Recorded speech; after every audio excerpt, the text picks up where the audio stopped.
Simple life इंद्रधनुष। कहानियाँ।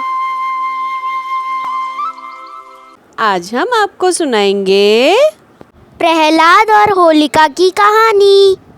विष्णु पुराण के अनुसार ऋषि कश्यप ने राजा दक्ष की 13 पुत्रियों के साथ विवाह किया था। उन्हीं में से एक दिति थी। दिति के 2 पुत्र और 1 पुत्री थी। पुत्रों का नाम था हिरण्यकश्यप और हिरण्याक्ष। पुत्री थी होलिका। हिरण्याक्ष और हिरण्यकश्यप असुराज बनकर देवताओं के साथ युद्ध करने लग गए। भगवान विष्णु ने वराह अवतार लेकर हिरण्याक्ष का नाश किया। होलिका ने भगवान की तपस्या कर उनसे एक विशेष वरदान प्राप्त कर लिया। उसके अनुसार अगर होलिका जलती हुई अग्नि में भी प्रवेश कर लेगी तो उसका कुछ नहीं बिगड़ेगा, वह नहीं जलेगी। लेकिन भगवान ने उसे बताया था कि इस वरदान का उपयोग यदि वह दूसरों की भलाई के लिए करना चाहेगी तभी उपयोग कर सकती है, अन्यथा वह वरदान उसके काम नहीं आएगा। हिरण्यकश्यप पृथ्वी लोक, स्वर्ग लोक और पाताल लोक का देवता बनना चाहता था। इसके लिए उसने कठिन तपस्या आरंभ कर दी। हिरण्यकश्यप की पत्नी भगवान विष्णु की अनन्य भक्त थी। हिरण्यकश्यप को डर था कि जब वह तपस्या कर रहा होगा तब देवता उसकी गर्भवती पत्नी का अपहरण न कर ले। इसके लिए उन्होंने अपनी पत्नी को नारद मुनि के आश्रम में छोड़ दिया। नारद मुनि के आश्रम में ही हिरण्यकश्यप के पुत्र का जन्म हुआ। उसका नाम प्रहलाद रखा गया। प्रहलाद की माता और नारद मुनि दोनों ही हमेशा भगवान नारायण की भक्ति में लगे रहते थे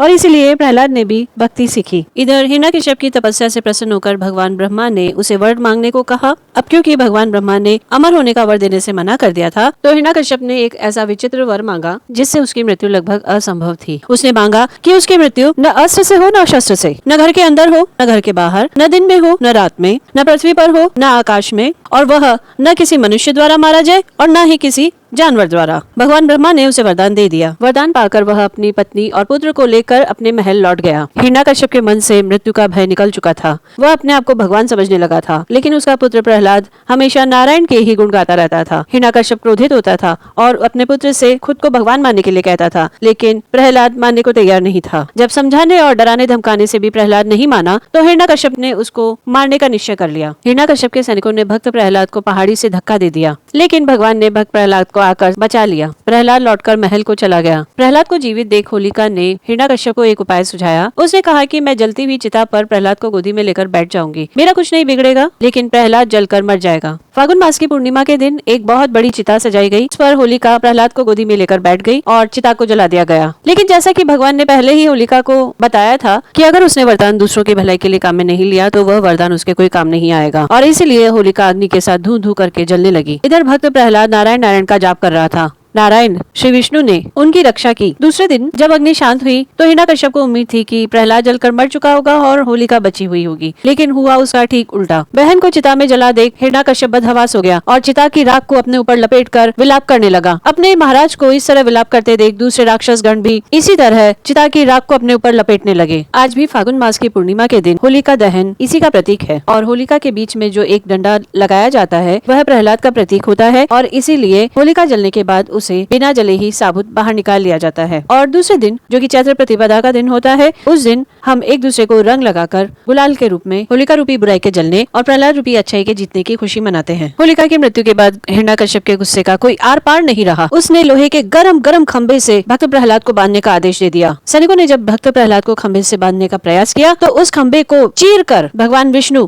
नरसिंह अवतार लेकर प्रकट हुए और दहाड़ते हुए हिरण्यकश्यप को लेकर महल की दहली पर अपनी जंघा पर लिटा दिया। वह समय संध्या का समय था, यानी न दिन था न रात, और क्योंकि दहली पर बैठे थे तो वो न घर के अंदर थे न बाहर। हिरण्यकश्यप को अपनी जंघा पर लिटा दिया था, यानी न वो पृथ्वी पर था न आकाश में। नरसिंह अवतार आधा मनुष्य और आधा सिंह का अवतार है, यानी न वो मनुष्य थे न पशु। दहाड़ते हुए उन्होंने अपने लंबे तेज नाखूनों से हिरण्यकश्यप का सीना चीर दिया और उसको मार डाला। नाखूनों से मारने के कारण न हिरण्यकश्यप अस्त्र से मरा न शस्त्र से। इस तरह ब्रह्मा जी का वरदान भी पूरा हो गया और हिरण्यकश्यप जैसे राक्षस का अंत भी हो गया और प्रहलाद जैसे भक्त की रक्षा भी हो गई। दोस्तों, होली का त्योहार हमें बुराई पर अच्छाई की विजय तो सिखाता ही है, लेकिन इसके साथ साथ यह भी बताता है कि लालच और अहंकार में हिरण्यकश्यप जैसे लोग इतने पागल हो जाते हैं कि उन्हें यह भी समझ नहीं रहती कि वे अपने पुत्र के दुश्मन बन बैठे हैं। होलिका से हमें यह सीखने को मिलता है कि अगर हमें कोई विशेष शक्ति मिली होती है तो हमें उसका दुरुपयोग नहीं करना चाहिए, हमेशा उसका सदुपयोग दूसरों के भलाई के लिए करनी चाहिए। भक्त प्रहलाद से हमें यह सीखने को मिलता है कि परिस्थितियां कितने भी विपरीत हों, हमें अपने भगवान पर विश्वास नहीं छोड़ना चाहिए और अपना सत्कार्य करते रहना चाहिए। भगवान हमारी सहायता अवश्य करते हैं।